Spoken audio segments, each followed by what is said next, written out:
C'est l'histoire d'un homme vivant au Maroc qui avait l'habitude de chasser des lapins dans des endroits désertiques en posant des pièges la nuit.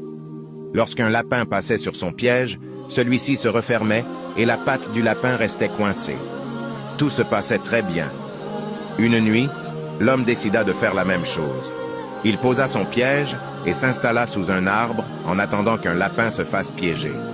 Soudain, en pleine nuit, il entendit deux voix qui parlaient, mais il ne paniqua pas. L'une des voix demanda à l'autre « Quelle est l'histoire de cet homme? Comment se fait-il qu'il puisse nous entendre ?» Ensuite, la deuxième personne qui parlait se mit sur le ventre de l'homme, comme s'il était invisible. Soudain, l'homme se réveilla en panique, fit 16 ablutions, puis la prière de l'aube, Fajr. Une fois la prière terminée, il entendit un cri provenant d'un lapin piégé. Il se dirigea vers le piège et réalisa que c'était un lapin de couleur noire, ce qui était inhabituel. Comme à son habitude, lorsqu'il chassait un lapin, il l'égorgeait, prenait le foie, le grillait et le mangeait. C'est exactement ce qu'il fit avec ce lapin noir. Cependant, lorsqu'il attrapa le lapin, celui-ci poussa un cri inhabituel, différent des autres lapins. Après avoir mangé le foie, l'homme ramena le lapin chez lui et le donna à son épouse en lui demandant de le préparer comme d'habitude. Son épouse commença à le préparer et le mit dans une marmite. Soudain, ils entendirent le lapin, qui était déjà mort, pousser un cri. Ils ne firent pas attention à cela et essayèrent de cuire le lapin, mais la viande refusait de cuire. Finalement, ils abandonnèrent et jetèrent le lapin.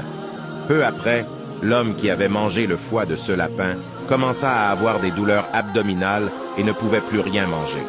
Il demanda alors à sa famille de le ramener dans leur ancienne maison, située dans un endroit désert et éloigné. Il leur expliqua qu'il ne se sentait pas bien et leur demanda de le ramener là-bas. Sa famille, surprise, lui demanda ce qu'il voulait faire là-bas, mais il leur demanda simplement de ne pas insister et de le ramener à l'ancienne maison. Finalement, sa famille céda et le ramena à l'ancienne maison. L'homme s'y installa et sa famille lui fournit de la nourriture ainsi que tout ce dont il avait besoin. L'homme fit alors une demande étrange à sa famille.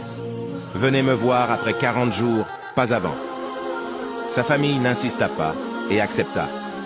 Le lendemain, l'homme se sentait encore plus malade, mais il priait assis et faisait du dhikr, récitation de formules de glorification d'Allah.